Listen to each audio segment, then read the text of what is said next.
Welcome to Austen Mondays, everyone. I am your host, Edward G. Pettit from the Rosenbach Museum and Library in Philadelphia, Pennsylvania. And for 24 weeks, we're going on a biblio venture with Jane Austen's Pride and Prejudice. In each episode, I talk with a special guest, a brilliant Austen scholar, creator, or Janeite about Austen and her works.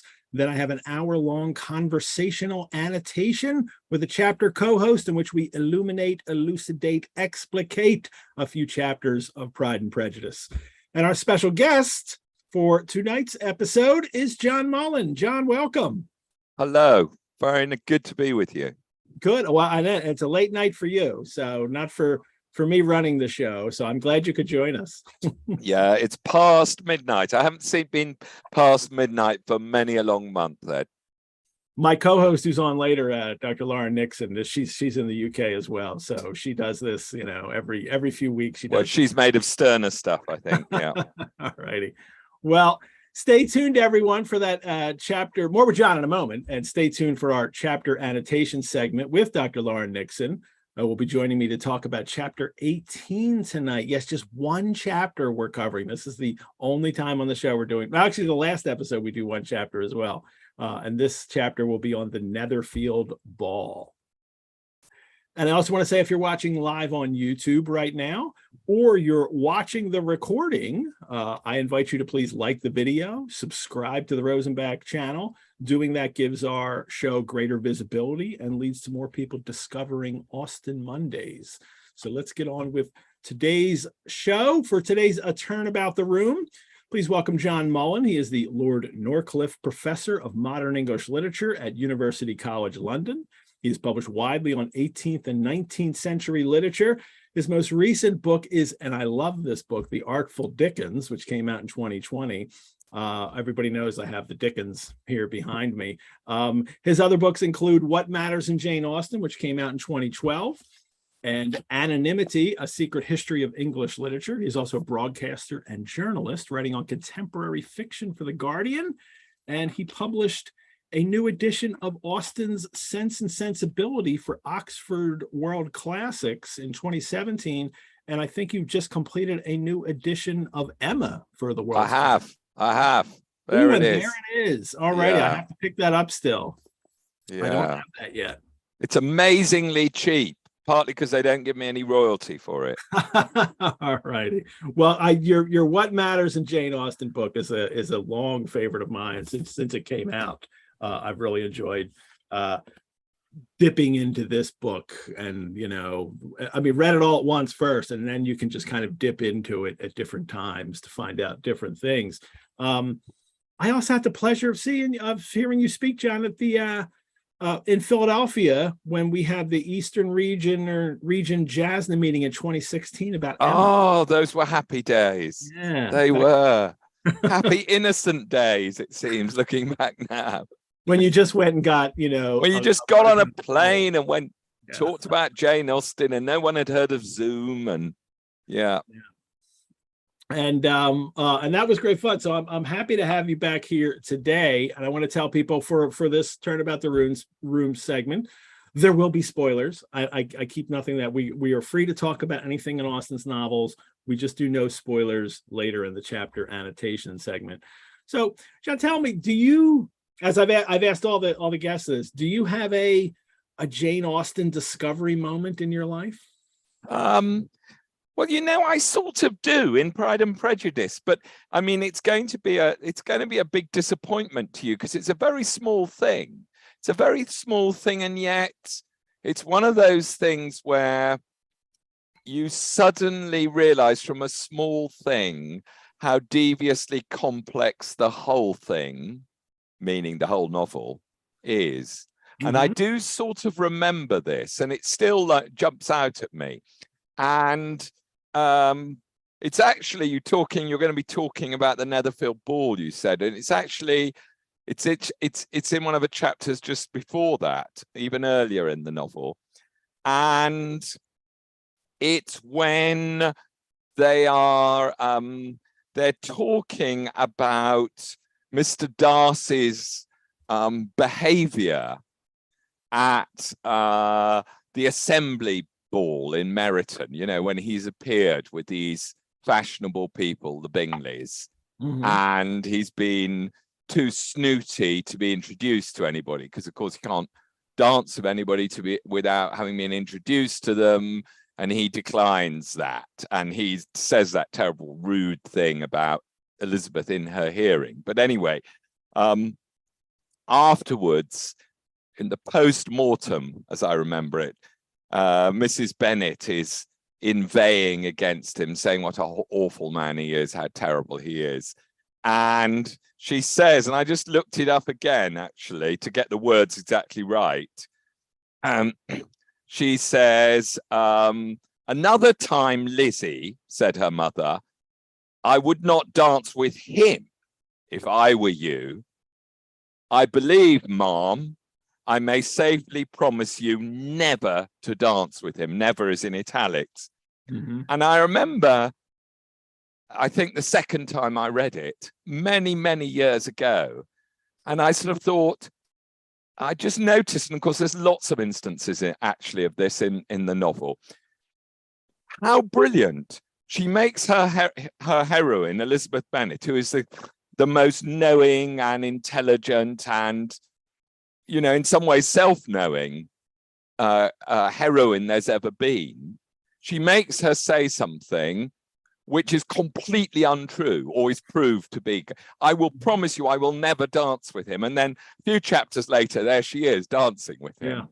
And most other novelists, I remember thinking this a long time ago when I first noticed it, almost any other novelist would say, you know, would point this out to you in some way. And she just slips it in.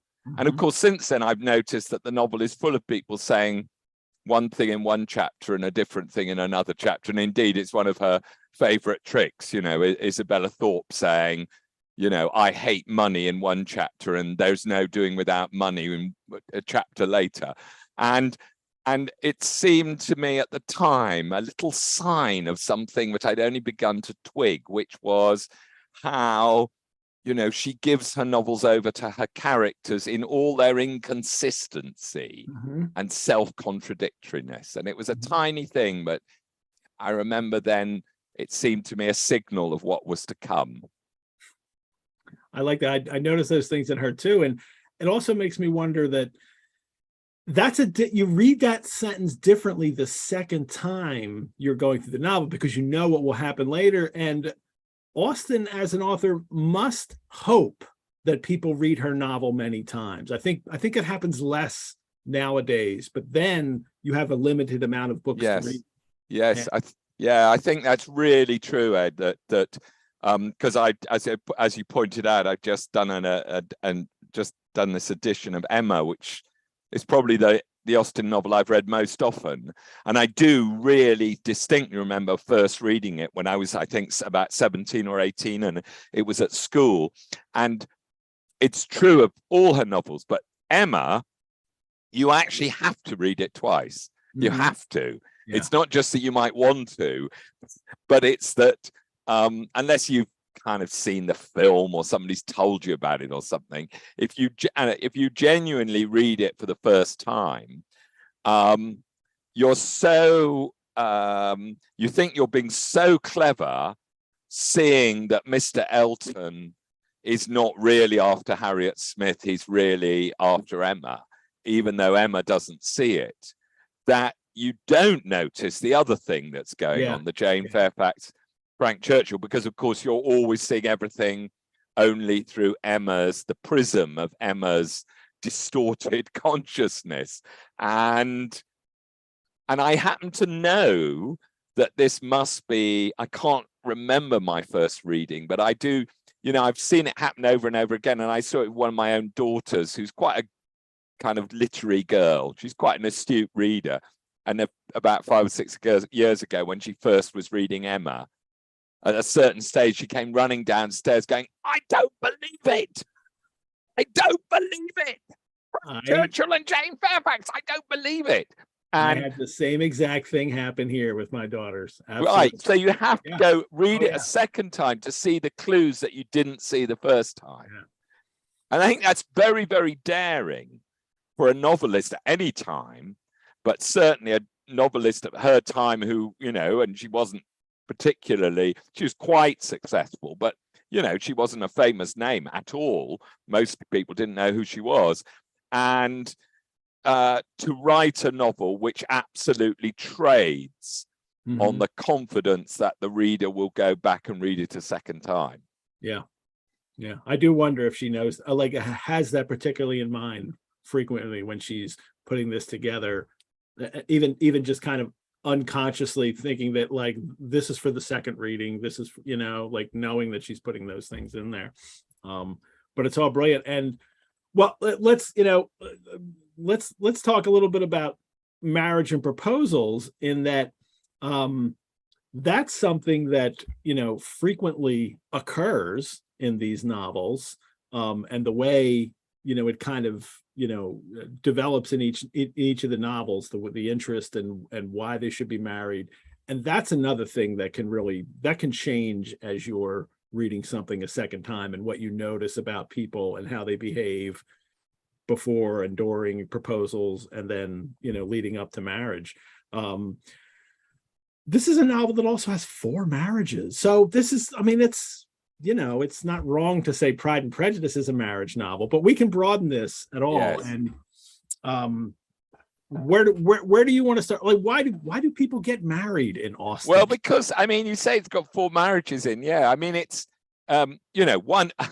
The academic pedant's argument answer is because it's a comedy, and comedies end in marriage, and and Pride and Prejudice rivals Shakespeare's As You Like It, which I believe has 4 marriages at the end, including at least one between a couple of people who scarcely know each other at all, and who are obviously acting on Charlotte Lucas's precept that, you can find out about each other after you've got married. Plenty of time for falling in love after marriage, But so, and that is an important thing, I think, that sort of, I remember doing an exercise once with some students who'd never really read much. I think they hadn't read any Jane Austen, and they were doing Emma for the first time, and they hadn't started it yet. And we just did the first chapter.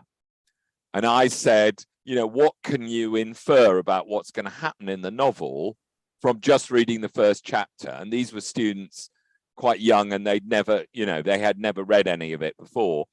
And some of them hadn't got a clue, but some of them, the better readers, they got that thing, Mr. Knightley, introduced him and said, the only person who ever saw any faults in Emma, and certainly the only person who ever told her about them. And I get the wording slightly wrong, but that's almost right. And one of these kind of 18-year-olds said, oh, well, that means they're going to get married. And it was really interesting. Some of the people in the room went, what? But he tells her about her fault. What? And then, but some of the other ones went, oh, yes, of course, you're right. And of course, he or she, I can't remember which, was right. That academic pedant's argument is an important one, because I think, when you start reading, even if you can imagine someone unschooled in Austen, and it's very difficult now because of the films and so on, that you can't, there's a contract here, and it's going to be fulfilled by the end in the sort of, the betrothal, the engagement, perhaps the actual wedding of the heroine. And just as that Tessa the d'Urbervilles will end badly through no fault of its heroine, it's essential to comedy, to the comic novel, that marriage be at the end of it. And of course, later in the 19th century, people write novels which are usually tragic about what happens after marriage, of course. But yeah, so I try and sort of I think that it's not necessarily at all that, of course, that Austen saw marriage as a sort of inherently happy destination, because I mean, as we can talk about, notoriously, if you accept the heroines who in a sense only get married beyond the end of the book, there aren't many happy marriages in Austen's fiction. You know, I think most people would say Admiral and Mrs. Croft, maybe, you know, but apart from that, you search high and low, don't you? Mm-hmm. And one of the many sort of subtleties of Austen in the way she adapts the comic convention about the necessity of marriage is how brilliantly she lets you see, through the kind of conventions and realities of her own day, all the sort of bad decisions and bad reasons, and just sort of also desperate decisions and desperate reasons that go into marriage. You've got the famous one in Pride and Prejudice of Charlotte Lucas. Yeah. But, you know, I also think of things like Charles Musgrove proposing to Anne Elliot, and then she says no. And then it's not many months before he proposes to her sister. And he knows that her sister isn't nearly as good as her. You know, it's second best. But, you know, a man's got to marry somebody is what he thinks. And there's at the end of Sense and Sensibility, not all readers really think that Marianne and Colonel Brandon are going to be, that's going to be successful, and especially the way it plays out. And she's kind of just led into it without. Absolutely. By common consent, it says. Marianne was to be the prize of all. I mean, absolutely. And I think Austen, but she's done that very deliberately, hasn't she? So she didn't have to make Marianne quite as hostile. She didn't have to do that whole thing at the beginning about Colonel Brandon being proposed as a husband to her, and her reacting with sort of scorn and horror to it. And she didn't have to, also really importantly, she didn't have to do this thing through Sense and Sensibility, through the last volume of it, when Marianne has finally realized, as it were, the error of her ways. But still, if you look carefully, Marianne and Colonel Brandon, although they're often together in that last volume, they pretty much never say a single word to each other. Not a single word of direct speech. Colonel Brandon speaks tons to Eleanor, you know, but it says in the early part, in the first volume, he came to speak to Eleanor and to look at Marianne. But things don't much change in the last volume. And, you know, it says that she gets us, you know, she starts being prepared to speak to him and be polite to him, but you never get any of the dialogue between them. And so Austen very deliberately left you with a sense of dissatisfaction, I think. She didn't need to do that, but she chose to do it. And of course, you know, that's one of the many things that is inevitably fallacious or inaccurate in the film. You know, in the Ang Lee film, there's Alan Rickman reading sort of Spencer or Shakespeare or whatever it is to her, and sort of being all lovely to her, and everybody who's watching thinks, oh yes, marry him. Yes, well, it's Alan Rickman. And he's most solicitous, but in the book the relationship between them is absent. No, I agree. The let's talk a little bit about proposals too before you go. The because we have first we have the worst proposal ever in Pride and Prejudice, and then we have a new worst proposal ever as they kind of pile up on each other. And how is this something that, you know, what's Austen's thinking, and kind of, is she mapping out this is the way you shouldn't propose in a sense, or how does this work? I mean, I think she is, but not in any kind of I think not in terms particularly of the conventions of her time. I mean, she uses the conventions of her time, but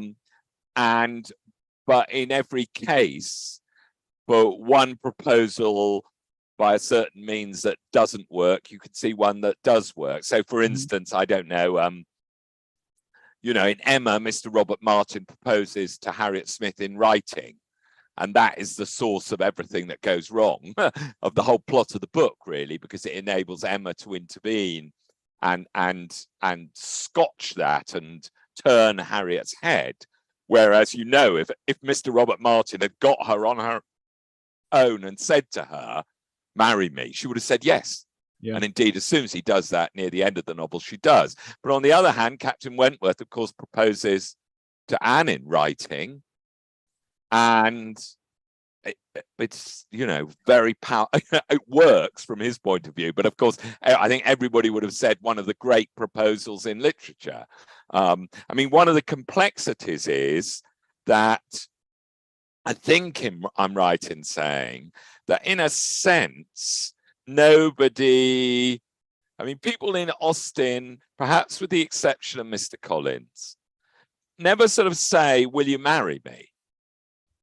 You know, I mean, any kind of statement of affection or interest is equivalent to a proposal of marriage. You know, in Pride and Prejudice, famously, Mr. Darcy's, let me tell you how ardently I admire and love you.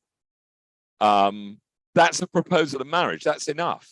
Mm-hmm. And you know, there's that great thing in Northanger Abbey where Catherine Mullan finds out that John Thorpe thinks that he's proposed marriage to her. and she sort of goes, when did that happen? And what he's done is he's said something like, oh, this marrying business is a good idea, isn't it? And she thought he was talking about her brother and his sister. Or when Captain Wentworth says, I was shocked to find that Captain Harville thought that I was an engaged man. Yeah. Because I've just been sort of, you know, flirting, as it were, with Louisa Musgrove. And then he says, in all honor, if she'd claimed me, I would have had to marry her. Mm-hmm.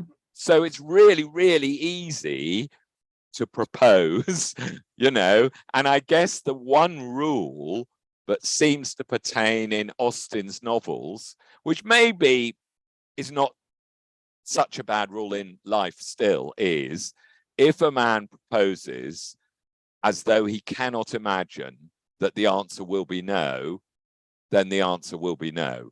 You know, that's the rule, isn't it? So Mr. Collins and Mr. Elton are both unstoppable in their proposals, even though the women they're proposing to, the very first chance they get, start going, hey, no.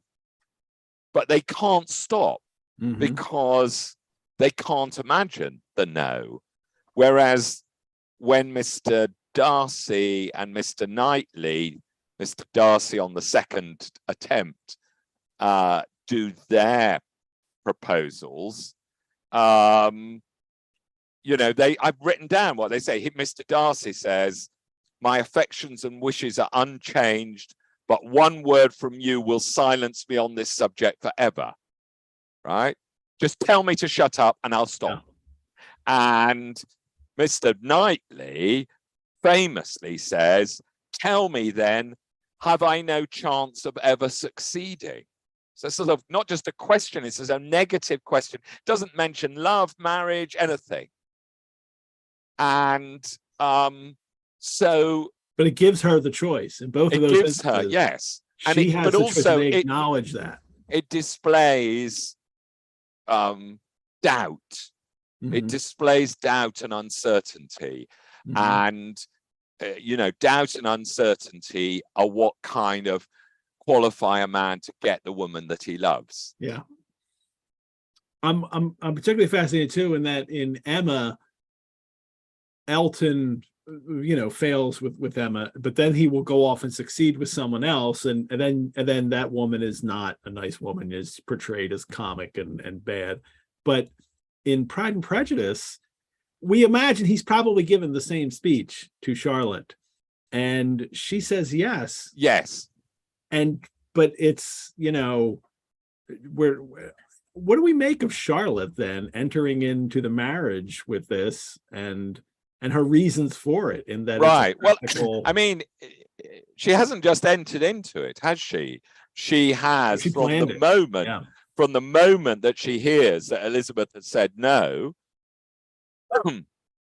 she has maneuvered, and she's had to do it quite rapidly because, of course, Mr. Collins is there for 10 days. Yeah. He's wasted the first week courting Elizabeth.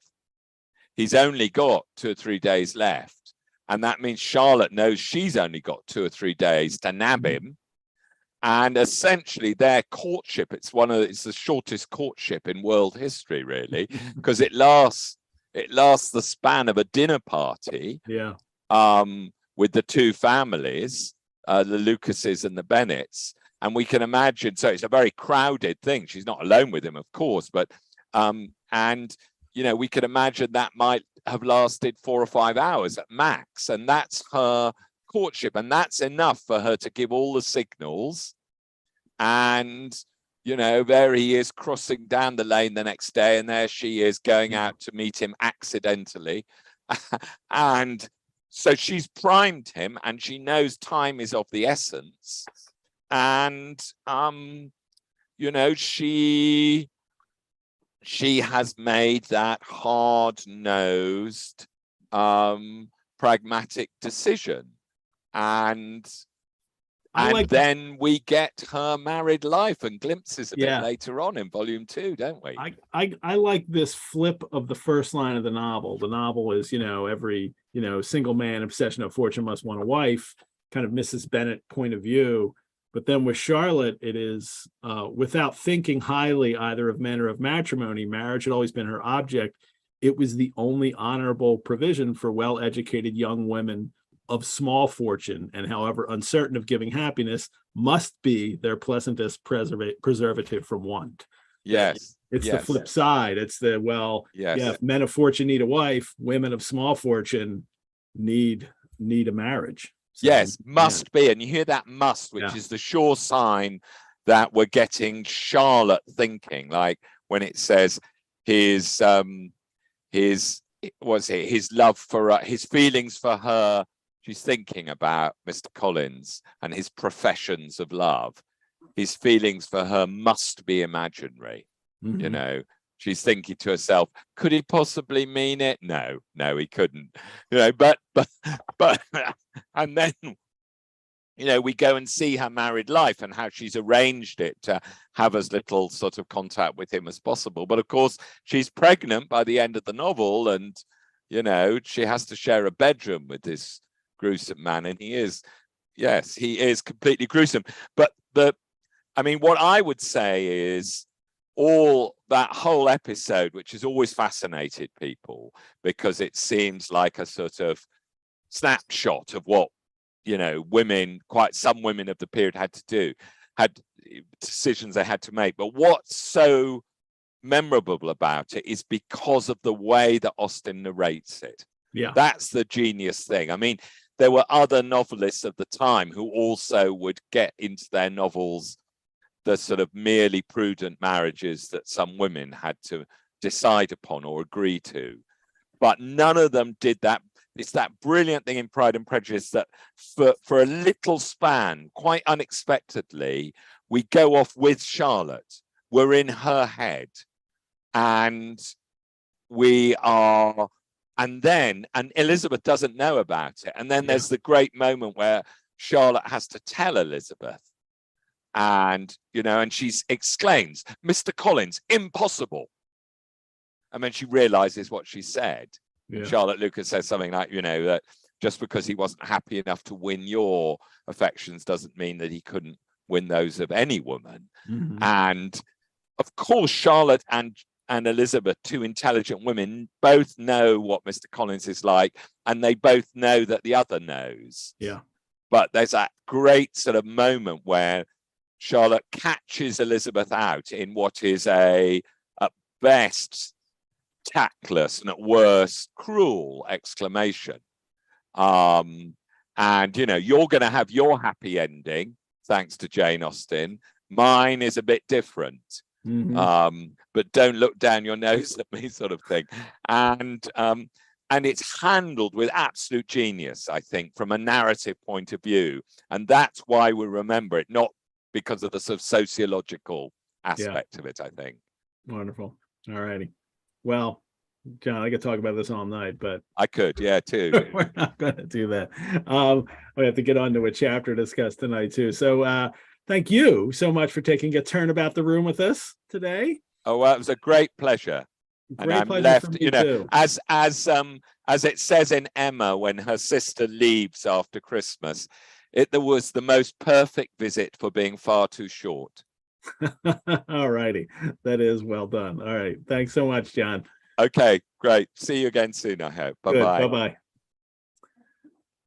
Well, everyone, next week we will not have a turnabout the room guest because we're covering 5 chapters in the novel, chapters 19 to 23. So I wanted us to have enough time to talk about that. I wanted to have enough time to talk about that with my co-host next week, Casey McMillan. But coming up in December and January, we've got a great, slate of people coming up then. Biographer Paula Byrne is going to be on the show. Patricia Matthew, brilliant scholar. Jasna favorite Elizabeth Steele will be on. Juliet Wells. Francine Matthews, who writes Jane Austen mysteries under the name Stephanie Barron, will be on in January. We'll have Collins Hemingway on, and we'll have the Rosenbach's own Alexander Ames on to talk about tea drinking in Austen's novels. So let me take a moment to thank all of you for watching this episode. As a nonprofit organization, the Rosenbach Museum and Library depends on the generosity of friends and supporters like you to keep programs like this free and accessible to hundreds of fellow Austen lovers worldwide. And if you'd like to donate to the Rosenbach, you can do so at our website. You could also become a member. Membership gives you free museum admission, discounts on programs and courses, and exclusive invitations to member-only events.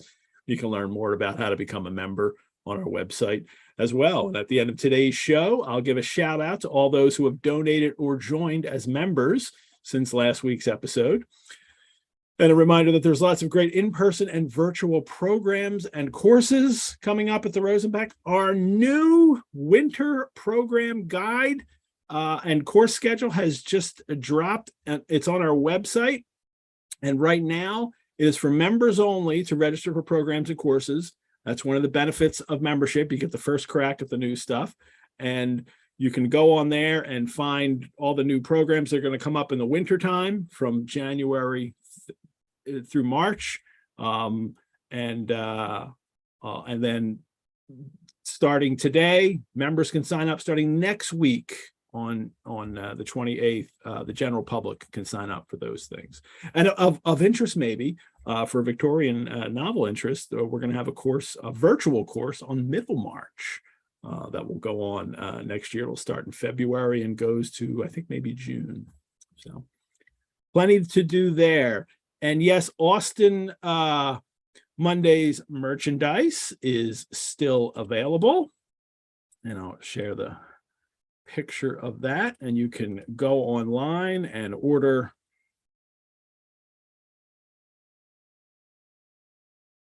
there we go. And order t-shirts, buttons, and stickers. And it's a lot of fun stuff. And I'm so happy we were able to get merchandise for this show as well. But for right now, we have our chapter annotation segment coming up, and I want to welcome back my fabulous co-host. There she is, Dr. Lauren Nixon. Hi, good evening. Hey, Lauren. Hi, Ed. How are you? I'm talking all Brits tonight. Evening. So John Mullan, now you, all the late night people over in the UK. We're very hardcore as Brits when it comes to Austen. Well, there you go. Yeah. So, and I even give John Mullan, I said, I could record it. And he's like, nah, let's go live. Even though like he doesn't like to stay up. He's like, yeah, let's just do it. So that was nice. Yeah. All right. Well, everyone, I'm also enjoying myself on this program as I usually do. And for the Drinking with Jane and Ed segment that I want to tell you guys about, I am drinking a punch because we're going to do the Netherfield Ball, obviously. And I've made this and I'm calling it Netherfield Punch. And I took this recipe from Modern Cookery for Private Families by Emily Acton. It's first published in 1843, and then it continued to be this big, cookbook Mhm. up until Mrs. Beeton's came out. Yeah. I think this was the biggest cookbook. And she has a recipe in here that's called the Regent's or George the Fourth's Punch. So I adapted that. And it's oranges and lemons and pineapple juice, tea. So there you go. And brandy, rum, and champagne. Oh, Long Island iced tea, eat your heart out. Yeah. So, and it's really, really tasty. I wouldn't be surprised if it was also very strong, considering it's named for yeah, Prince Regent. yes. And considering that I made it, so I'm often accused of making super strong cocktails. Oh, George would have approved. Yes, well, it's very good, and for the connection, obviously, is that Austen was kind of obliged to dedicate her novel Emma to the Prince Regent because he asked. A very interesting story. Also, I don't know if the audience knows this, it's one of the few known certified completed images of Austen comes from that story as well. Austen never, so Ed's talking about the dedication in Emma to the Prince Regent, a man that Austen in her letters self-proclaimed despised.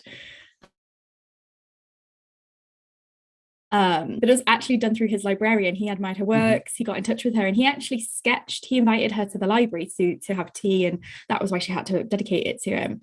And he sketched her, and he in his commonplace book this tiny little kind of color sketch of Austen wearing this sort of like winter pelisse.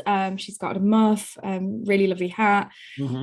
And it's just this tiny little thing, but it's one of the only visual representations of Austen that is finished, that is her in later life. And it's just I just love that little tiny image, and it gets overlooked so often because you can't in real life it's about this big. You can't blow it up to put it on a presentation. It doesn't work well in a print, but this strange little story of this librarian that I think had a bit of a crush on her. Yeah. And drew her. And it's like the only real image we have of this beloved, famous, enduring author. Fascinating. I haven't seen that in so long. I have to look that up. I wish I'd had to share now.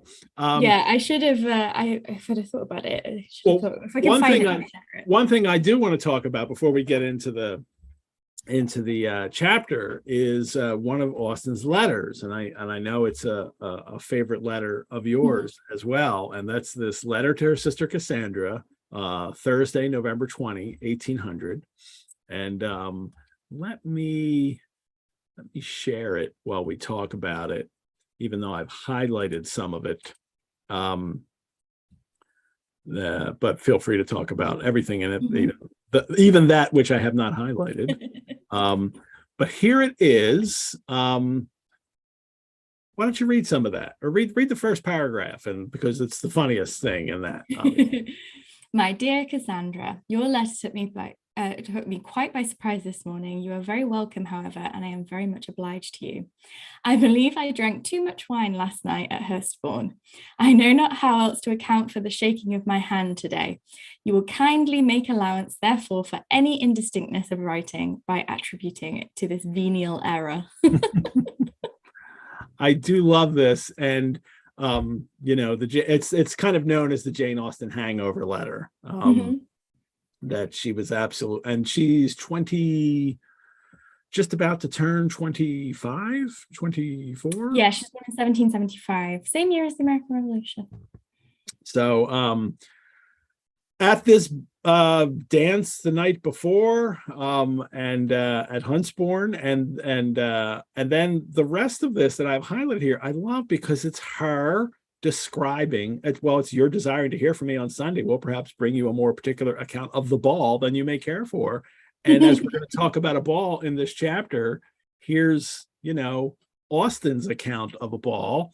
Do you want to read that? It was a pleasant evening paragraph. Yeah. It was a pleasant evening. Charles found it remarkably so, but I cannot tell why, unless the absence of Miss Terry, towards whom his conscience reproaches him with being now perfectly indifferent, was a relief to him, which I believe is her youngest brother, Charles, who is a naval officer.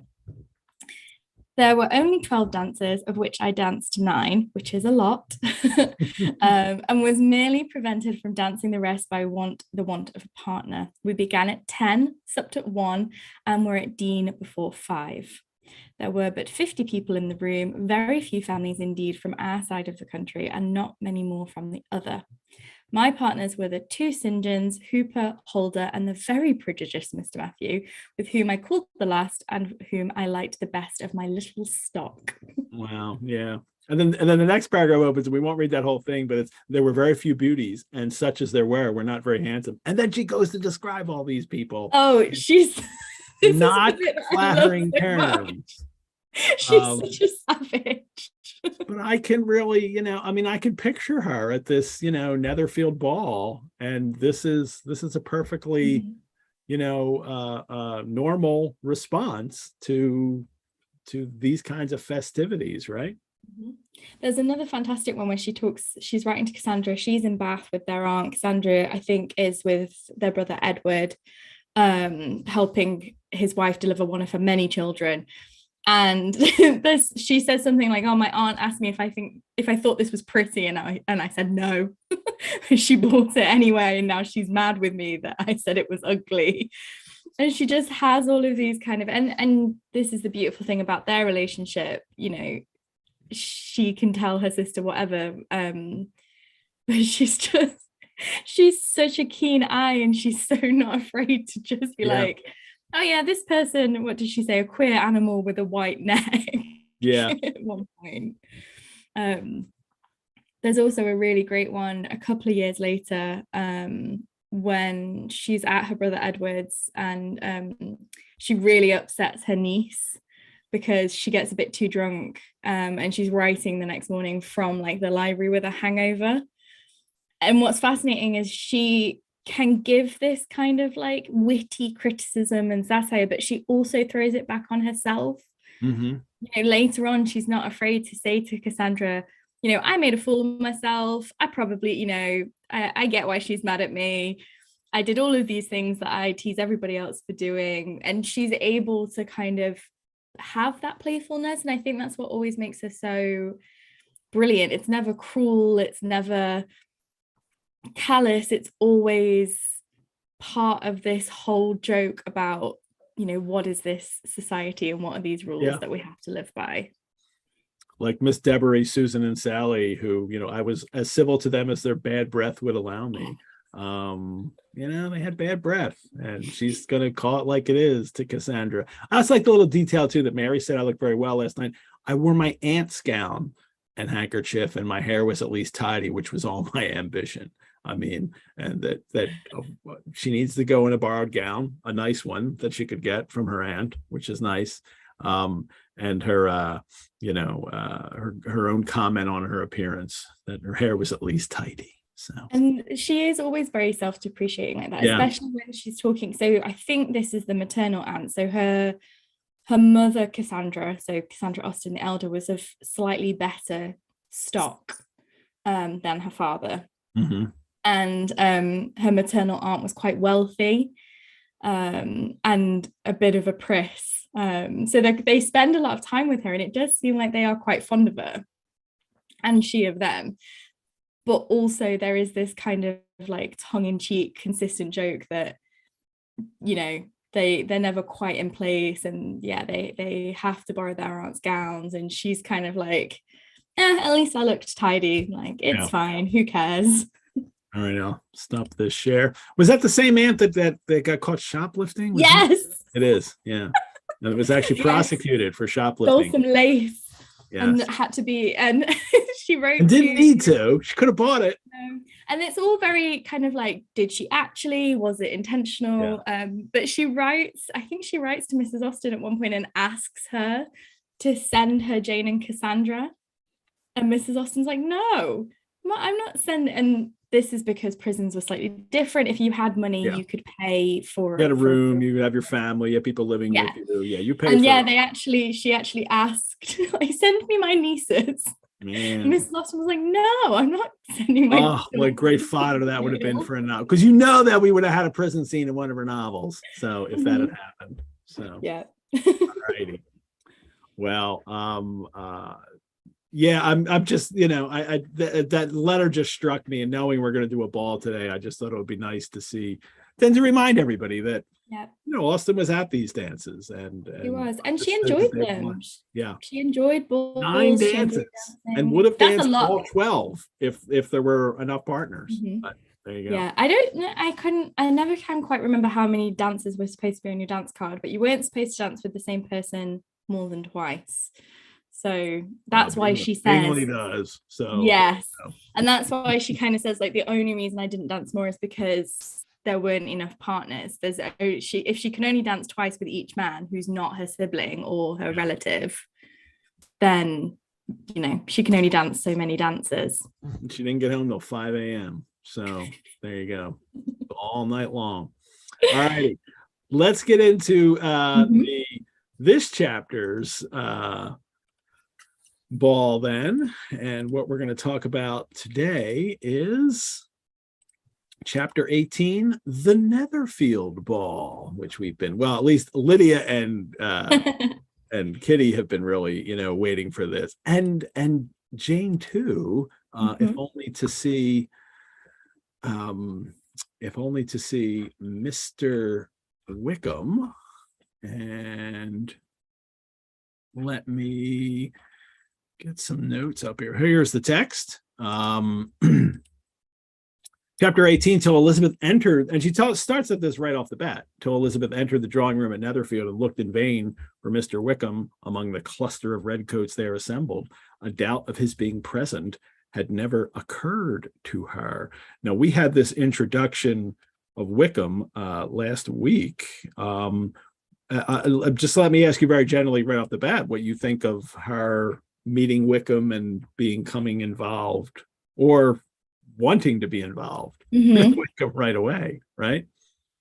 Well, the thing about Wickham and Wickham's introduction to the text, to the Society at Meryton, but also to Lizzie, is what I call the redcoat effect. He turns up, no one knows anything about him, he's someone's friend, but because he's accepted as an officer, and the main reason he's accepted as an officer is because he's handsome and he's 6 foot, and that was the general criteria for being in the militia. Some of that had merit because you wanted your soldiers, your regiments, to appear to be, imposing and masculine. So generally officers, they wanted them to be 6 foot, but they know nothing about him. And 6 foot's tall for that time. Real tall, really tall. The average height. It's very tall. So he turns up, he's accepted into the militia, he puts on the red coat, he becomes an officer, he becomes a titled, regimented man, and everybody just accepts him. And Lizzie, for all of her smarts, for all of her everything, this is that first moment where we see it. You were joking about this with John when she said, well, I'll never dance with him. Yeah. This is the moment where I feel like, not necessarily as a first time reader, but certainly as a second time or a third time reader, you go, oh, Lizzie, this is the Prejudice moment where you think, you don't know anything about this person. Yeah. But because he appears to have this status, and even though she's not, running off with her younger sisters to fawn over the redcoats, she has still fallen for the same effect, and the whole town falls for it. And there's a very intentional thing here about the militia and why does Wickham get away with all the things he gets away with. But this is like her fatal flaw moment, where because she doesn't interrogate the militia effect or the soldier effect, and because he fuels her bias against Darcy, he fuels her prejudices, he kind of proves her, as she thinks to be right, lets herself be kind of taken in. And as an officer has all of these connotations. A militia officer is, and he is an officer, he's not a private soldier, he's not getting flogged outside as a sort of offhand sentence. He's an officer, and an officer is supposed to have all of these characteristics. He's literally just paid a little bit of money, and someone, in this case Denny, has gone, yeah, he's okay, because they're desperate for men at this point. They're desperate for people there was a very real threat of invasion, particularly kind of 1810, 1811, and she just falls for it. Yeah. Hook, line, and sinker, because he fits the picture. Yes, and we do want to be careful because we aren't going to do spoilers. Yes. But it is so evident that, well, I think it's evident, and I don't know how evident it is for a first-time reader, that he might not be all that he seems.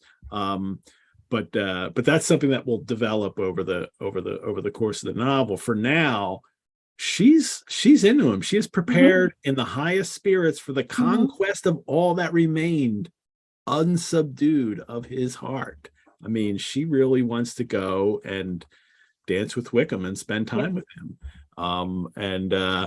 It was one of the things I mentioned last week to Kathleen, that it's one of the reasons it's the one little thing in the 95 BBC. I don't think the actor is charming enough for me to believe that, and she's clearly not. There's no chemistry there. Yeah.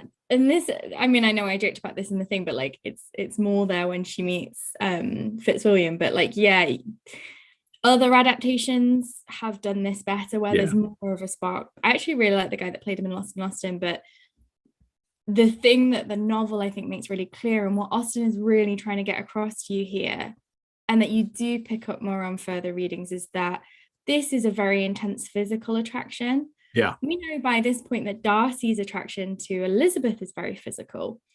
And we kind of have that thing where we're like, oh, well, Elizabeth is above that. But she's not. She's not above it. Yeah. She's doing the exact same thing. But because we have her perspective, we're on her side, we get her narrative bias, we believe him, we are attracted to him too, we are taken into, we don't have that same kind of like eye roll moment, because we're looking through Elizabeth's eyes. We have Elizabeth's prejudice transposed onto us as the reader. And I think, you don't realize the first time that she's doing exactly the same thing. She's having this intense physical attraction, but it seems more genuine because they've had a conversation as equals, and like they actually are laughing together and they're getting on. But this is a very, she knows nothing about him, and he's intentionally keeping it that way, but she's attracted to him. Yeah, and she also, for all the I don't like Mr. Darcy, she can't stop thinking about what Darcy is doing and why he's doing this, and Elizabeth, he's a part of this. Yeah, to bring in a pop culture reference, it's like the bit in Mean Girls where Katie, played by Lindsay Lohan, is like, if I wasn't like talking about Regina, then I was like thinking about Regina. And she's supposed to hate this person, or she's like fully consumed by it. And I always think about that with Lizzie, that she's like, oh, I don't want to dance with him, I don't want to think about him, I don't want to talk about him. And then I would never dance with him. Is think about him, talk about him, and accept his invitations to dance with him. Well, all righty. Well, she's at the ball, and then she discovers that he's not going to be there, and Wickham's not going to be there, and I love that it's through gossip too, or the reasons why, and it's even described as intelligence. This part of his intelligence from Denny to Lydia, but Lydia's not paying attention apparently, but Elizabeth hears it, and this kind of way that word gets passed, and of course it is, the information is actually correct, but we don't know why it's correct. Elizabeth assumes one reason why, and we'll see what happens later, but it's because Wickham had not wished to, if he would have been there, had he not wished to avoid a certain gentleman there. So, which is funny in itself as well, because the one thing that, yes, he's very proud, but they all know by this point that Darcy is a gentleman. And there's this, this kind of idea that they should both be able to be in the room at the same time, because that's what social etiquette and graces would provide. But they're also biased against him, against Darcy, that nobody questions. They're like, oh, of course it must be so difficult to be in the same room as him, which is a genuine reason on an emotional level, but is really, really weird and would stand out and would be questioned and would be talked about within a regency etiquette situation. That's not something that would go unnoticed. Of course, it kind of plays off in Wickham's favor because he knows that he's got the good graces here, and he also kind of gets the up on him. But this isn't something that necessarily would be spun as positive, not going to something or not showing your face at something because of X or Y situation is kind of like, it's bad behavior. It's bad etiquette. You're supposed to be present at these social gatherings. I mean, Darcy obviously doesn't want to be there, and he goes. and that's kind of, even at the militia thing too, that's kind of part of why the town wants them there, and that's part of their duties as society. Yeah. If you read things like The Soldier, there's lots of text that when my book eventually comes out, you can all see these, little plug there. But there's all these texts that kind of come out, particularly in the Revolutionary Wars, that are like, this is how soldiers should be. And this is a standard thing. They often publish behavioral manuals, but in times of war, lots of people get involved that aren't necessarily, commanding officers. And one of the things that you were expected to do was to be an active member of the community that you were stationed in. You were supposed to appear at all of the social events. You were supposed to be a stand-up member. You were supposed to be visible. To not, as an officer, to not turn up to a ball just because you didn't want to see somebody, that's not really behavior befitting of a soldier, and really his, Colonel Forster should have made him go. Yeah. That's that thing again of like, something's not quite right here. You reminded me earlier too when I was talking to John Mullan. There are 5 marriages. There's 5 marriages. Colonel Forster marries. I don't remember her first name. Wife. Did we get her first? Yeah. Did we get her even her first name? No. I think Lydia might mention it at one point, but she's mostly referred to as Mrs. Forster. She's married at the beginning. They get married. That's mentioned in the beginning of the novel, right? Yeah, a couple chapters ago. All righty. Well, Elizabeth's at the ball anyway. She's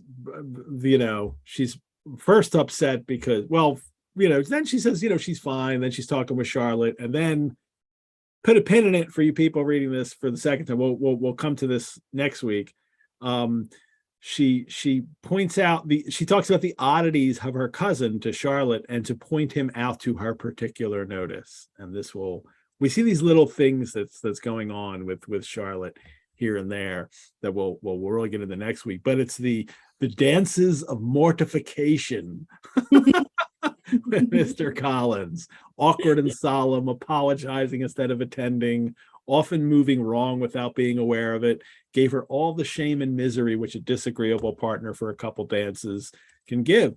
I think it sometimes gets lost on people now that it just seems kind of mean, like, oh, he can't dance and you're being mean to him. But dancing well is it's just like speaking well, and for Austen's time here, that it's if he can't dance, that's a real reflection of his kind of character identity, that he hasn't tried enough to be the gentleman that he is supposed to be, and that he's not self-aware enough to realize that he shouldn't get up and dance if he is not able to dance, because it is, it could ruin a young woman's chances of getting a marriage. If you stand up with somebody and they're a terrible dancer, these types of dances, we're not talking about waltzes. These are generally quadrilles. They're country dancers. We did them. You're all in front of people. Yeah, you're either in lines. Here we are.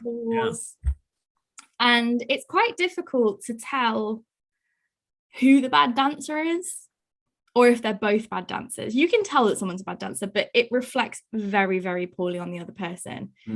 So it's that lack of self-awareness of putting a young woman, an unmarried, and particularly a relative, in a position of causing them such embarrassment and such shame, because he knows he can't dance, or he's not self-aware enough to realize he can't dance. But it is that thing of, Darcy doesn't like dancing. He's a great dancer because he's a gentleman, and part of a gentleman's education is you learn how to dance and you learn how to do it well. It's just as important as horse riding and fencing and shooting and all those other manly things.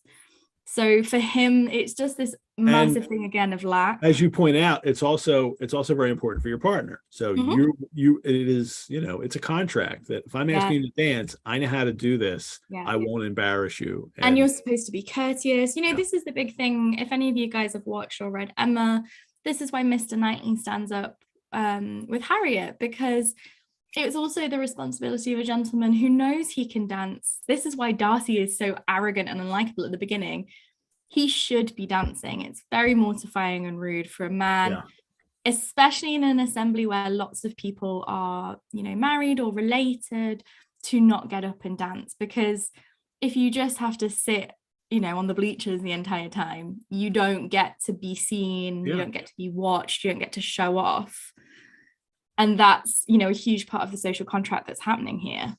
You don't get to spend time with another unmarried person of the opposite sex that could be, and touch their hand. Yeah. Even if it's just like this, it's a huge part of how this works. And that's the thing that you have to remember all the time when reading Austen, is that big parts of her criticism of this social structure is that it very much relies on the idea of sensibility and compassion. You behave in a way so that another person is able to do X, Y, and Z. It doesn't work if you're self-serving, because it's meant to be this complementary system. Yeah. Men behave like this, so women can do this. Women behave like this, so men can do this. Rich people do this, so poor people can do this. If you refuse your role, if you don't act responsibly, you're actively harming all of these other people. And that's where a lot of this criticism is coming from. Not only for Darcy at the beginning, but here again for Mr. Collins. Yeah. He's not just an awkward buffoon. He's like a poorly educated, just I can't think of the right words to say that would be appropriate for the stream, but well, after she has those dances of mortification, she dances with an officer, and then she's finds herself standing talking to Charlotte, and suddenly Mr. Darcy just comes up and just says, "Will you dance with me?" And she's yes, he just kind of catches her off guard, I guess. Charlotte says Charlotte tried to console her. She has to be consoled for dancing with the richest man in the room, who's also very good looking. Yes, I know he's haughty, but this is really what Charlotte sees. I dare say you will find him very agreeable. And Elizabeth, to find a man agreeable whom one is determined to hate. I mean, this is exactly what she accuses Darcy of, isn't it? That you're determined to hate everyone. And he's like, I didn't say that. But she is kind of, jokingly saying it about herself. But I think it lets us know that she is letting Charlotte know this is her mindset, that no, I'm going to hate this guy. It kind of reveals Lizzie as being a country girl as well. She is very smart. She is very brilliant. We love her, but she's not that different from the very naive heroine of Northanger Abbey, Catherine, who accidentally reads everything through Gothic novels because that's the only experience she's had. Lizzie within the society at Meryton is probably always the smartest person in the room. She's used to that, but she doesn't have that broader understanding. She doesn't understand the complexities of the sort of social political game of town and things like that. She's still 20 years old, growing up in this small town without having much, recourse to go to London and be in, much more society. Exactly. And we have, she dances one dance with an officer and is glad to hear of Wickham being universally liked. A dance is about 3 minutes. So she dances with someone. You can't talk the entire time because you're turning and going up and down. So in that very short dance, she talks to one person and is like, cool, everybody likes him. Well, the dances would be longer than that, though. It depends if they were dancing the whole... Yeah. It depends on how big the room is. I mean, dance could be as long as 15, 20 minutes. It really could be. It depends on how long the room is and the figures and what it is. So, yeah. Yeah, they usually do. I mean, it's hard to say. I think often they're probably quadrilles, particularly at Netherfield, because it would be bigger. But usually in the adaptations, you guys have probably seen it where they do the long lines and there's lots of sort of almost galloping down, up and down and up and down. So they probably have had enough time to chat. And also you would be able to kind of chat with the couples next to you. So if she's next to someone else or one of her sisters, But she does go very quickly into, oh, well, he's great, he's not great. And I've made these assertions kind of based on my own understanding and my own perspective. And it is really interesting that then Charlotte says, like, don't be a simpleton. Yeah. Which is essentially, do not be an idiot. Like, stop being an idiot. Which for someone like Lizzie is a really harsh criticism. And allow her fancy for Wickham to make her appear unpleasant in the eyes of a man often times his consequence. So this is the man of consequence here. This is not the guy you should snub because you think Wickham looks great in his red coat. This is practical knowledge, and we'll get more practical knowledge from Charlotte, as the novel goes along. Charlotte's the kind of woman that can just survive. I mean, I can survive in anything. Like, you throw the situation my way, I'll figure out the best way to deal with it. And it's the difference, I guess, between, we can assume Charlotte's probably been to town because her father has been knighted. They will have been to court at some times, even if it's just once a year. Yep. She probably debuted. So she probably was taken to town for at least a couple seasons. They're not super rich, but she would, if he's he's technically a courtier, he's a sir, she will have debuted in town. So not only does she have that age advantage on Lizzie, she also has the social advantage on her. And she is the voice of reason, really, kind of all through these scenes. Yeah. And Lizzie's, I mean, for all intents and purposes, she's kind of like the rich girl who doesn't realize that she's got to deal with some of this stuff in life, and but she is really smart, and that's what gets her through. She's not, she's certainly, and she's quick enough, as you guys will come to, she's quick enough that when a situation arises, she's very fast. She knows how to deal with it. She realizes very quickly when she's made a mistake or how to counteract a mistake. But at this moment, and the great thing about this ball is, as we'll see in a few pages, everything goes against them to be mortifying. But she, at this point, feels entirely in control. It has not yet occurred to her that there are things outside of her field of vision. And, beyond, to kind of recall the beginning of Northanger, beyond her father's country estate and beyond the village. Well, she stands up to dance with Darcy. I like the note that reading in her neighbors' looks their equal amazement in beholding it. She's standing opposite Darcy. Like, people notice, like, ooh, this is the person that Mr. Darcy is dancing with, and it's a big deal. And then they have this funny, interesting, like, kind of teasing little repartee back and forth about things. She starts it like, it's your turn to say something now, Mr. Darcy, and and they have this kind of little conversation. Do you talk by rule then while you were dancing? And they kind of do this. They have this little dance of conversation that happens as well, it seems to me. And Elizabeth kind of talks about how they she kind of compares them. She at first she says, she replied archly. He says, are you consulting your own feelings in the present case? You do imagine you were gratifying mine. Both, replied Elizabeth archly. This archness again of her, which I think he finds completely attractive. But for her, it's like, oh, we're kind of similar state of minds here. And he doesn't kind of take that bait. He knows that he's got to say something that's, I'm not agreeing with you. And she's like, oh no, I'm not agreeing. And they do that back and forth where they're almost, they seem to me like they're intentionally disagreeing with each other. And it reveals kind of how matched they are and how similar they are, even though she's poking fun saying, I've always seen a great similarity in the turn of our minds. She's teasing him, but she's actually revealing a truth that she's not even fully kind of cognizant of herself. Like they're actually like copacetic in this moment, but he kind of realizes it. She still doesn't realize it. Well, she's also teasing him in a sense too, that like, you're Mr. Darcy above me, but we're really alike, aren't we? And that kind of teasing way that Carolyn Bingley perhaps would have, pointed and out. I think that's why she then says what she says, because it's not necessarily that he's making her feel comfortable, but this is flirting. She's getting carried away in the flirting. And that's why she, as soon as she brings up Wickham, she realized straight away, like she says, we just met a new acquaintance, after he asked, do you go to town often? And she says straight away what the narrative voice says: Elizabeth, though blaming herself for her own weakness, could not go on.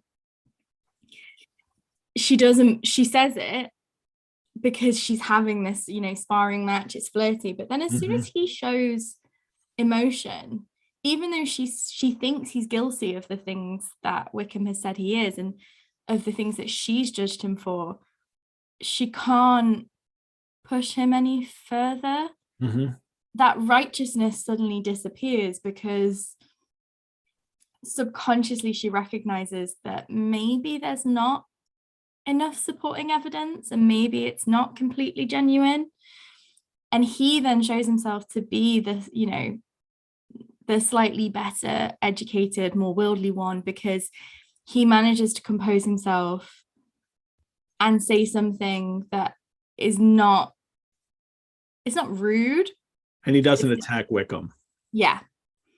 He says as much as he can say within polite society, in a dance, to a lady.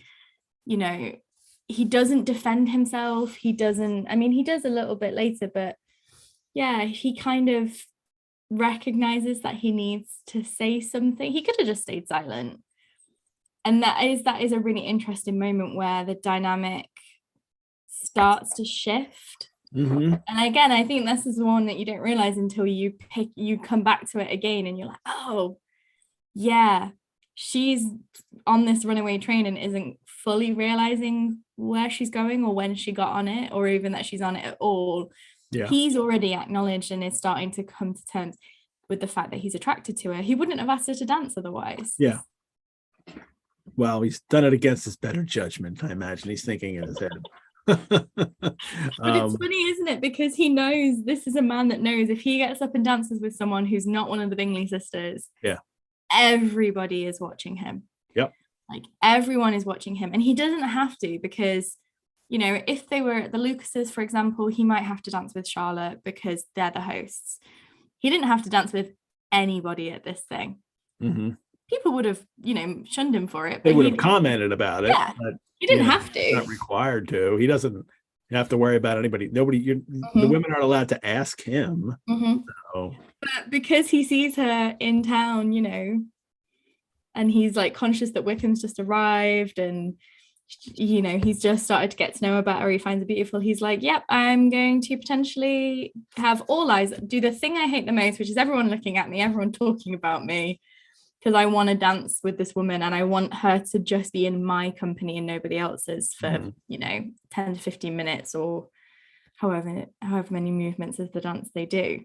Well, he tries to continue conversation. He even makes a joke like, what think you of books? That he's smiling. And then he says a curious thing: the present always occupies you in such scenes, does it? Said he with a look of doubt. And she says, and then she turns that into that kind of accusation. I remember hearing you once say, Mr. Darcy, that you hardly ever forgave, that your resentment once created was unappeasable, which is only kind of half right what he said. I mean, that my good opinion once lost is lost forever isn't necessarily the same thing. But she prods him with that, and then she goes further and talks about him never allow yourself to be blinded by prejudice. And there's so much second reading going on here, for people as well. That was the cat.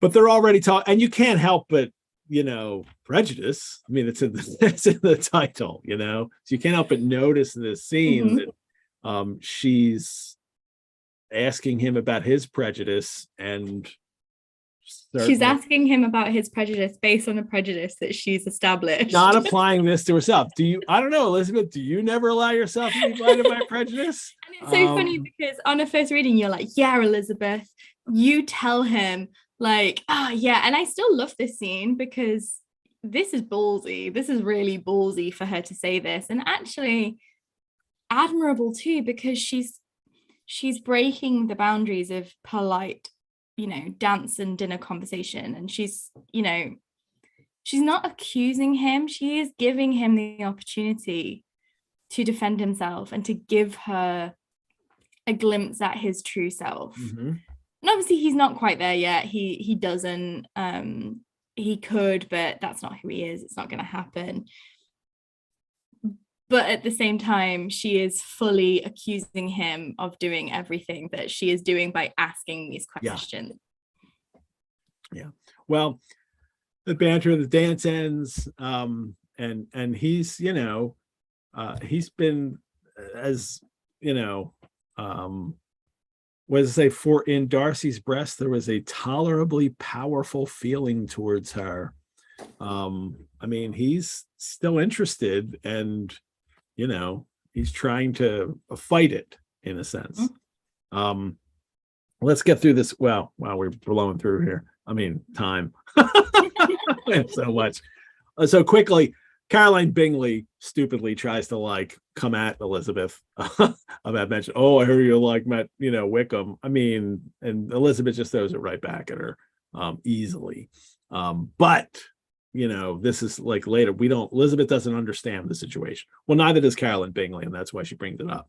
So no one understands the situation. And this is a really fun scene because neither of them have the full picture.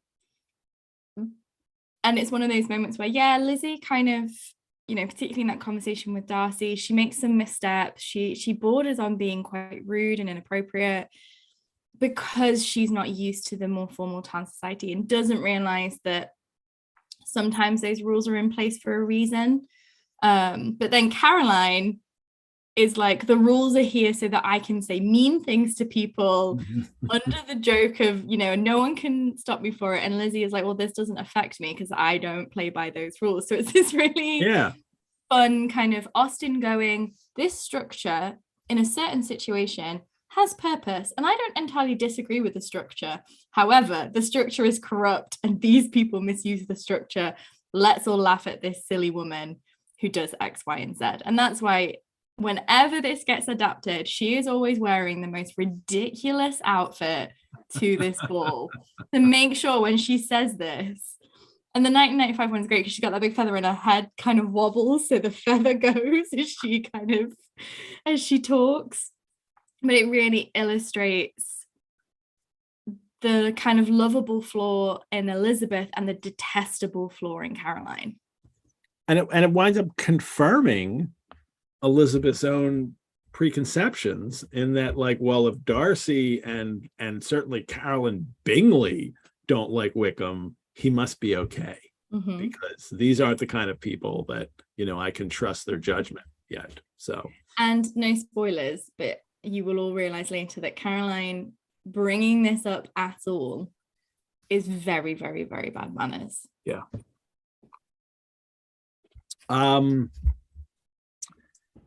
Elizabeth goes to Jane and to see what Bingley has had told her about Wickham and Darcy, and Jane doesn't know anything. She's like, well, Darcy. They're just making Google eyes at each other as well. So I have and Elizabeth, has no doubt of Mr. Bingley's sincerity, but she can't, Elizabeth doesn't think that Bingley's going to admit anything anyway because he's friends with Darcy.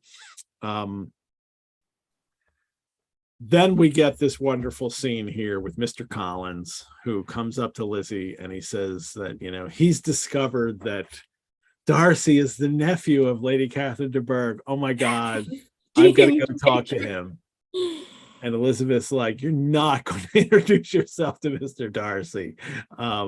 And I think she said it that way. I think she said, you're not going to introduce yourself. And he did. Just to put this into context for everyone, this is the most cringe thing that somebody could do is to introduce themselves to somebody else at a social gathering.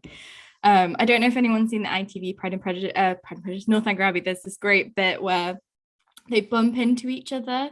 Mrs. Allen's dress gets kind of caught on Henry Tilney's like button, and they're chatting, and they kind of realize that they shouldn't be talking to each other because they haven't been introduced.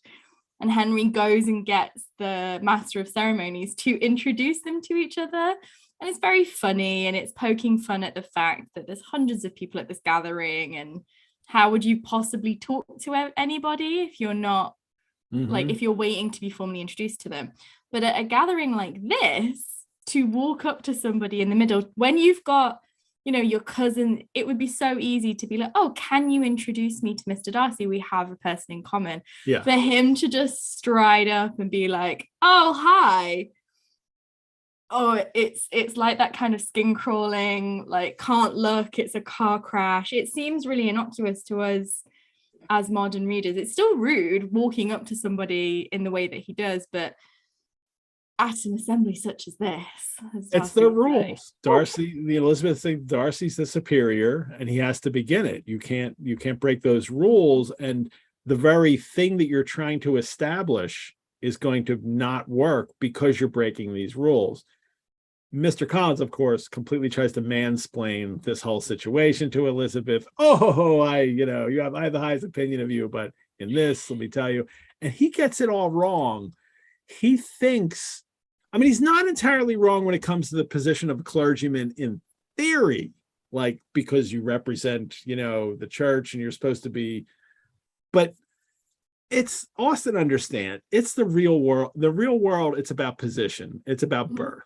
And clergymen are not in that class that Darcy. Yeah, like, this isn't like, I mean, what it could be if you know, if he was like, if Mr. Collins was like a younger son of an earl or something, you know, like, then he would have the social status to do it. Yes, exactly. So when someone like Henry Tilney or Edmund Ferrars becomes a clergyman, they are still of their social status. But this is why, you know, Austen's father's a clergyman. He's mostly a clergyman because it's an educated profession that brings a good amount of, you know, it's a stable profession and it's not a trade. You know, Austen's father's actually has it. I mean, I won't go into it. It's a fascinating kind of biography, and actually is a real, you know, really struggled to kind of make ends meet for a lot of his life. It's not like, you know, France pre-revolution where you've got the first estate, the second estate, the third estate, and, you know, they have a certain social class. But there's still, you know, even within the C of E, there is a hierarchy. Yeah. He's not a bishop, he's not a lord, he's, you know, he's just Mr. Collins who lives in a cottage on somebody's land. And he is going to, and I love the line from the narrator, and with a low bow, he left her to attack Mr. Darcy. Yeah. Darcy kind of he replies with an air of distant civility, and then kind of, you know, gets to move away. And Mr. Collins is like, oh my gosh, he actually looked at me, or, you know, I mean, he thinks he is so, that this has been so successful when he comes back to Elizabeth to tell her. And he doesn't realize, you know, that Darcy kind of gives him a backhanded compliment too. What does he say? She something, Lady Catherine's discernment as to be certain she could never bestow a favor unworthily. Yeah. So, you know, I mean, we'll see Lady Catherine later, but it's definitely a backhanded compliment that, of course, you're Lady Catherine's clergy. He's like, oh yeah, that tracks. Yeah. And Mr. Collins sees that, just like that distant civility, that like Darcy just says enough so he's not being completely rude. And that is all Mr. Collins needs to think that, wow, he is, you know, that this is my best friend. I'm gonna hang. We're besties. I'm gonna hang with this guy now. In my complete servile way, of course. I understand you're better than me, you know, like, but we're gonna hang out. He's so awful. I love this next bit as well, when Lizzie is like, looking at Jane and Bingley, and she's like, yes, these two people, really fancy each other. They could be really felicitous in marriage. And then she spots her mother. Yep. And is like, well, I don't want to hear, I know she's saying something. I don't want to hear it. So I just will stay away from her. And then she considered it a most unlucky perverseness to sit next to her own mother at supper, because then she has to listen to all of the embarrassing, inappropriate, out loud, freely, openly, and of nothing else but ever expectation that Jane would soon be married to Mr. Bingley. This self-congratulation in this. The Bingley sisters want the connection, and then of course her other daughters will be put in the way of rich men. And then she rubs it into Lady Lucas at the end. She concluded with many good wishes that Lady Lucas might soon be equally fortunate, though evidently and triumphantly believing there was no chance of it. This crassness of Mrs. Bennett that Elizabeth has to sit next to, and trying to quiet her. She says she tries to quiet her because she knows Darcy can hear it. He's sitting right there, Mom. Yeah, these tables are big, but they're not that big. and Mrs. Bennett continues, but to say clearly out loud, probably, what is Mr. Darcy to me? Knowing he's listening, that I should be afraid of him. I can, say whatever I want. And Elizabeth's trying to shut her down. I mean, Elizabeth blushed and blushed again with shame and vexation that she might not like Darcy and might say this in private to people, but she recognizes that her mother is not only being embarrassing, but because she brings up Darcy and Elizabeth knows about Bingley and Jane, and that she recognizes right away that her mother is hurting their chances and hurting Jane's chances. I think that she doesn't quite say that out loud here, but she recognizes that bad behavior in public is not good. And it's that tension again that Austen plays with, kind of like we were saying earlier, between, the rules are stupid and the rules exist for a reason. A lot of the politeness here is stupid and arbitrary, and propriety is, unfounded. But there is also an element of decorum, and,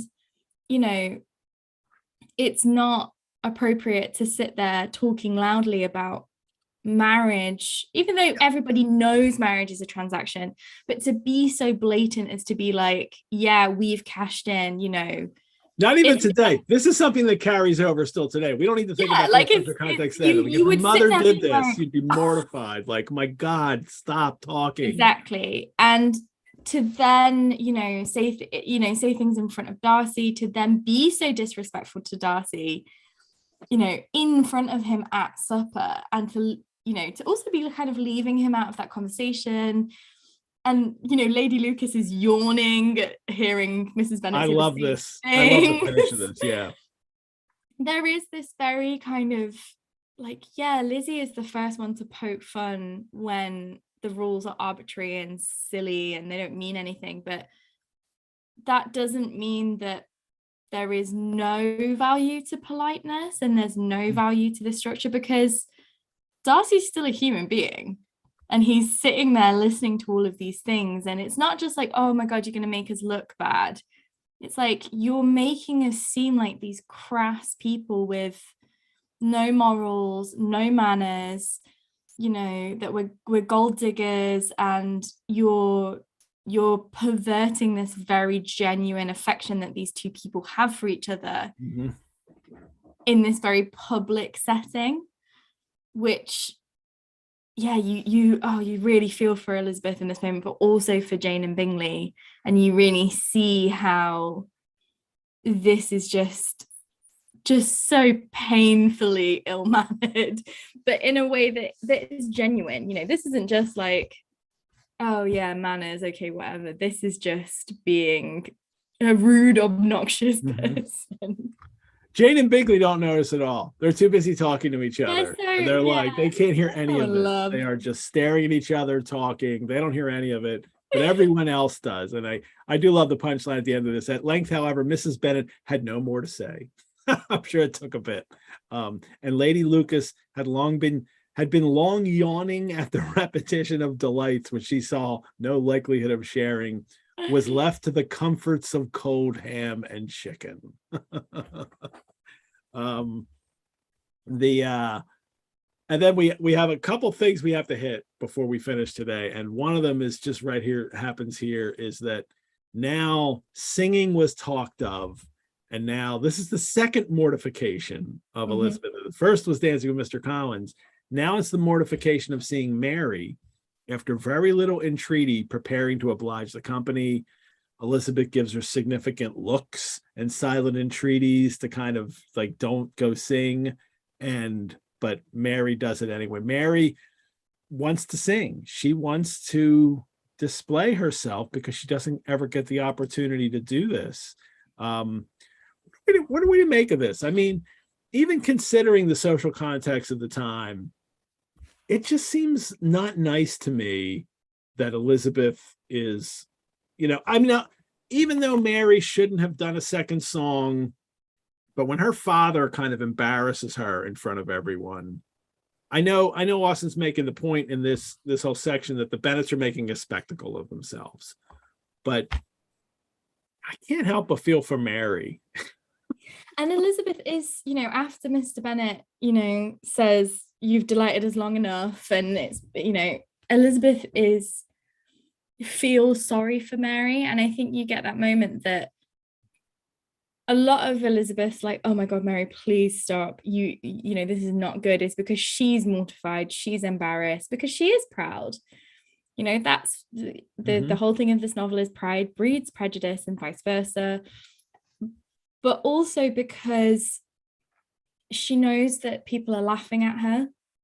And we don't get that necessarily, but this is one, we talked about this when we were talking about like the adaptations. One of the beautiful things that the adaptations are able to do is show that this isn't just Elizabeth being like, oh my God, you're embarrassing me, but Elizabeth watching her younger sister, who they're like, all siblings like this. I'm allowed to tease my sibling. If everyone else teases my sibling, that's when we're going to throw hands. The adaptations do a great job of showing everybody's laughing at Mary. And we already know this is kind of a thing. We know that people like Caroline and Mrs. Hurst are going to be laughing. And it seems to be this kind of joke in their society. And it's kind of like, well, it's okay, maybe if they're just at the Lucases, because, it is what it is. This is a high society ball, essentially. Yes, it's in the countryside, but one of the things that we don't always get in the translation of context from 1812 to 2022 is this is not the same as the other assemblies necessarily. This is the, Netherfield Hall is the big house. This is, the big high society ball. This would have been on a slightly different level. This isn't a countryside assembly. This is more like something you might experience on the Ton, because this is city people in the country for the season having a ball in the country. And yes, it's all the local people that have been invited, but to behave like this at Netherfield is just this added level of like, this could end up in someone's letter that goes to London. You could be a laughing stock, not just here at Meryton where people are kind to you and they know who you are, but you could be being laughed about in the gentlemen's clubs of London, of this girl who doesn't know, who thinks she's a prodigy on the piano and doesn't know that she can't sing. And it is that kind of blend of like, oh, you're embarrassing me in front of this guy I, hate but have been flirting with. You're also embarrassing us in front of potentially our future in-laws. You're harming our sister's chances, but also this is so much bigger than you will realize it is. You should not be behaving like this in this place. This is not just our neighbors.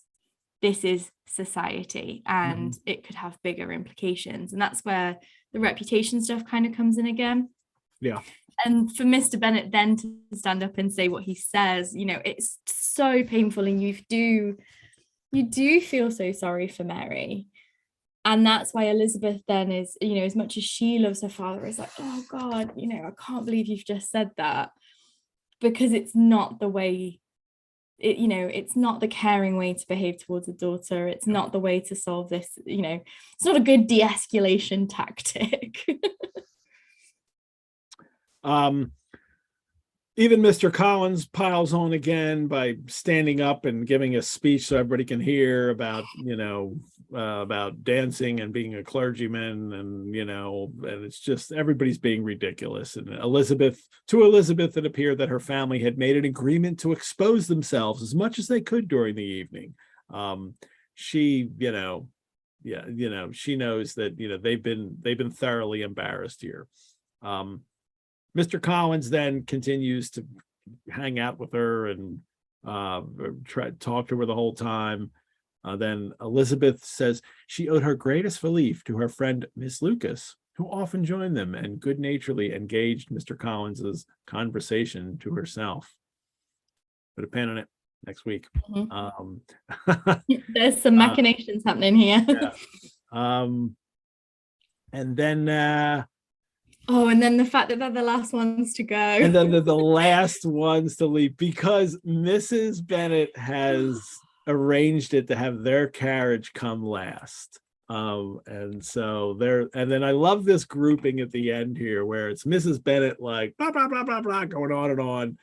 And Caroline and Mrs. Hurst are trying not to pay attention to her. Mr. Collins is giving speeches.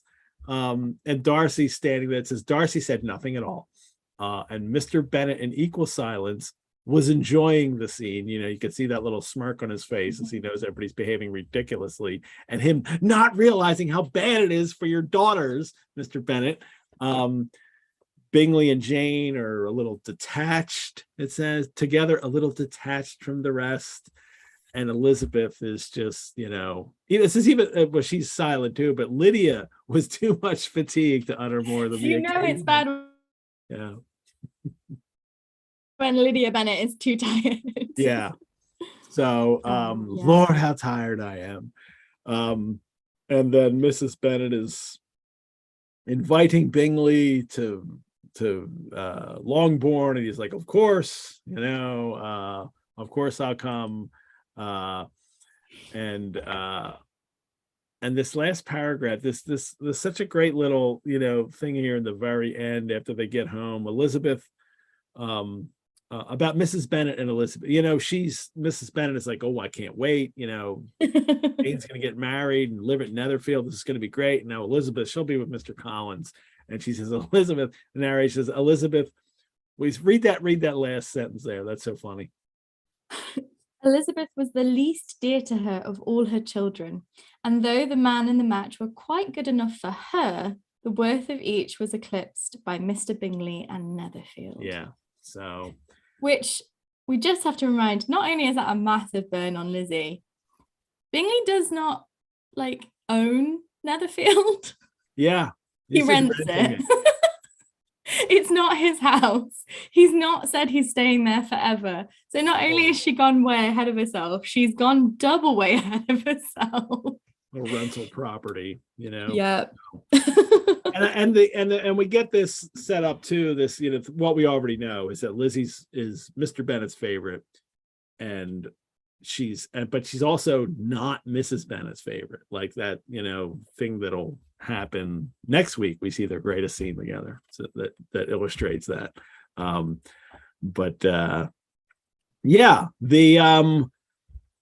I would have loved to have read Jane Austen's account of the Netherfield Ball and what she would have said about the Bennett family was doing all of this.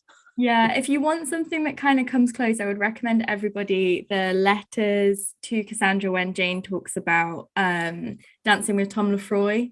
And their very brief flirtation, because she has a very people overblow that as it's the inspiration for Pride and Prejudice, but you see this very kind of giddy flirtation, and then it's over in 2 weeks.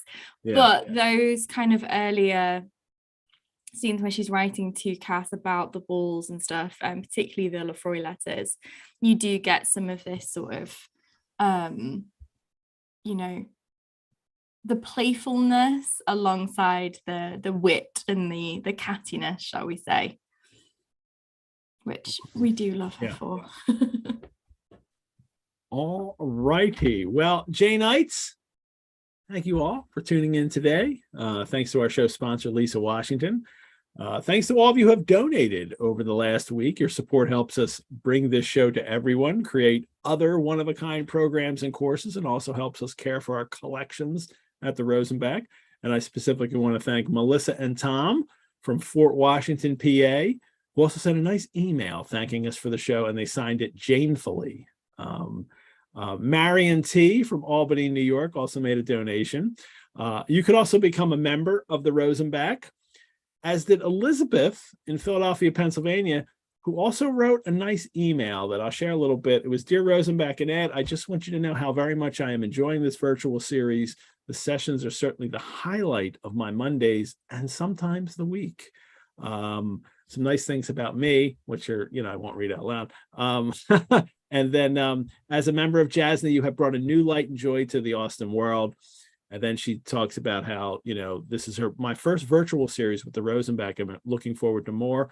The virtual has reopened the institution for me, and I hope you will always continue this option. I just rejoined the Rosenbach last evening to show my appreciation for this programming through the Rosenbach. So thank you, Elizabeth. That was nice to get a letter like that. Anybody, feel free to drop me a line at epettit@rosenbach.org or leave comments on the site. Rosenbach membership gives you free museum admission, discounts on programs and courses. You can learn more about how to become a member on our website. We also have an Austen Mondays Facebook group where we continue the conversation. Look us up on Facebook. And if you're and as you're watching the video right now on YouTube, like the video, subscribe to the channel. That helps us get greater visibility and grow the audience for Austen Mondays. Thanks to Brianna, who was our chat Mrs. Reynolds, for managing the links. And thanks, John Mullan, for taking a turn about the room with us today. Next week, on episode 9, we won't have a turn about the room guest, because you saw how I could barely get through with Lauren one chapter. We have 5 chapters to talk about next week, and I'll be talking about those with Casey McMillan, chapters 19 to 23, Mr. Collins's proposals. So it's plural. So Lauren, thank you. This is great. Thank you so much for having me, as ever. And now I have to try and de-hype myself and go to bed at a reasonable time. I have a lot more punch to drink. So I've got, look at all that. I mean, of course I could put it in the fridge, or I could just drink it all tonight. And well, I can't drink it all tonight, but we'll see. Yeah, thank you so much again for having me, Ed. And if you want more of me, or if you guys, those of you that were with us for previous Sundays, Miss Mary, you can find us on YouTube at The Girl Guides, and we now podcast. So you can find us on Spotify, Amazon Music, Apple Music. We just did an episode about slashes, and for the more 18th century side, I did quite a fun episode about the Hellfire Club and the origins of the Hellfire Club. So if you want to hop over there, that's where you can find more of me. Tying in contemporary TV with 18th century hedonist clubs. That's what I do. Find something pop culture, make it 18th century. All righty. Thanks so much, Laura. Thanks everybody for watching. Thanks to Tucker Christine, who wrote our opening and closing credits music. Thanks to my daughter Lulu for creating the credits with me. Farewell, readers. I wish you more than the comforts of cold ham and chicken at the ball. Bye-bye. Bye, everyone.